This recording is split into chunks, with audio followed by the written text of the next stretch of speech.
नमस्कार। जब हम विरासत या लेगेसी की बात करते हैं तो हमारे दिमाग में क्या आता है? दौलत, शोहरत। पर आज हम एक ऐसी शख्सियत को समझने वाले हैं जिनकी असली विरासत उनके चरित्र और उसूलों में बसी है। तो चलिए रतन टाटा के जीवन से निकले 3 सबसे गहरे सबकों को जानते हैं। एक सवाल है जो हम सबको खुद से पूछना चाहिए कि असली दौलत आखिर है क्या?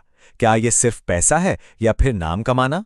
रतन टाटा की जिंदगी हमें एक बिल्कुल अलग जवाब की तरफ ले जाती है, एक ऐसा जवाब जो इन सब चीजों से कहीं ज्यादा गहरा है। देखिए, रतन टाटा को सिर्फ एक कामयाब इंडस्ट्रियलिस्ट के तौर पर देखना उनकी कहानी के साथ नाइंसाफी होगी। उन्होंने ये साबित किया कि किसी की असली कीमत इस बात में है कि उसकी जिंदगी दूसरों पर कैसा असर डालती है। उनकी विरासत किसी उद्योग पर नहीं बल्कि उनके किरदार पर बनी है। तो उनकी विरासत का पहला पिलर क्या है? वो है विनम्रता की नींव। टाटा के लिए हर चीज की शुरुआत एक गहरी विनम्रता और जिम्मेदारी की भावना से होती थी। उनकी ये सोच इस एक बात में साफ झलकती है। उन्होंने कहा था, मुझे हर दिन ये महसूस होता है कि मैं किसी के चेहरे पर मुस्कान लाने के लिए जिम्मेदार हूं। जरा सोचिए, कितने गहरे शब्द हैं ये सिर्फ प्रॉफिट या पावर के बारे में सोचने से कितना अलग है ना?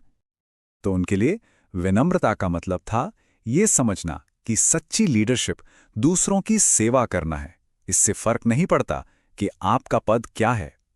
यही वो सोच थी जिसने उनके हर काम को गाइड किया, हर इंसान के लिए सम्मान दिखाया और उनकी इतनी बड़ी कामयाबी को इंसानियत के फर्ज की भावना से जोड़े रखा। अच्छा, विनम्रता के साथ साथ उनकी सोच का जो दूसरा बड़ा स्तंभ था वो था साहस।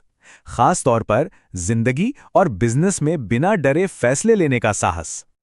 उनकी ये मशहूर लाइन इस सोच को एकदम परफेक्ट तरीके से बताती है। मैं सही फैसले लेने में यकीन नहीं रखता, मैं फैसले लेता हूं और फिर उन्हें सही साबित करता हूं। मतलब साफ है, किसी परफेक्ट बिना रिस्क वाले पल का इंतजार करने से कहीं बेहतर है कि आप पहल करें। इस सोच को 2 बड़े सिंपल स्टेप्स में समझा जा सकता है। पहला, फैसला लो और दूसरा, उसे सही साबित करने के लिए जी जान लगा दो। मतलब असली खेल सही फैसले में नहीं है, बल्कि फैसला लेने के बाद जो आप मेहनत और यकीन दिखाते हैं, सारा खेल उसी का है।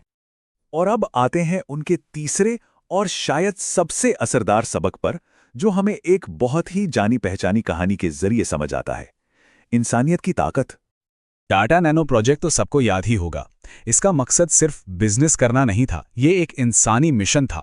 लक्ष्य था एक आम भारतीय परिवार के लिए कार के सपने को पूरा करना, लाखों लोगों की एक असल जरूरत को पूरा करना। अब यहां एक बड़ी दिलचस्प बात है। कॉमर्शियली देखा जाए तो ये प्रोजेक्ट उतना सक्सेसफुल नहीं रहा, पर क्या इससे इसकी वैल्यू कम हो गई?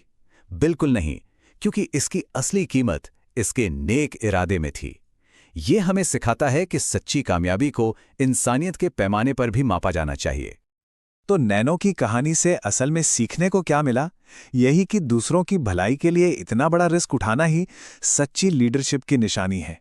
असली बड़प्पन दूसरों के लिए सोचने में ही है। तो जब हम इन तीनों सबकों को एक साथ जोड़ते हैं तो क्या तस्वीर सामने आती है? ये एक ऐसी फिलॉसफी है जिससे कोई भी कहीं भी प्रेरणा ले सकता है। रतन टाटा की विरासत के 3 स्तंभ यही तो हैं। विनम्र रहो, फैसलों से डरो मत और हमेशा याद रखो कि इंसानियत ही सबसे बड़ी ताकत है।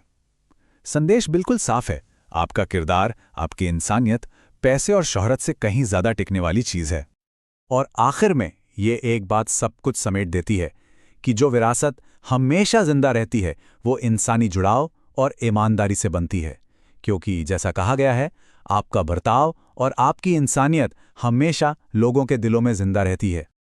तो ये पूरी बातचीत हमें एक बहुत ही अहम सवाल पर लाकर छोड़ देती है कि हमारी अपनी विरासत क्या होगी। ये एक ऐसा सवाल है जो हम सभी को अपने मूल्यों और अपने असर के बारे में सोचने पर मजबूर करता है।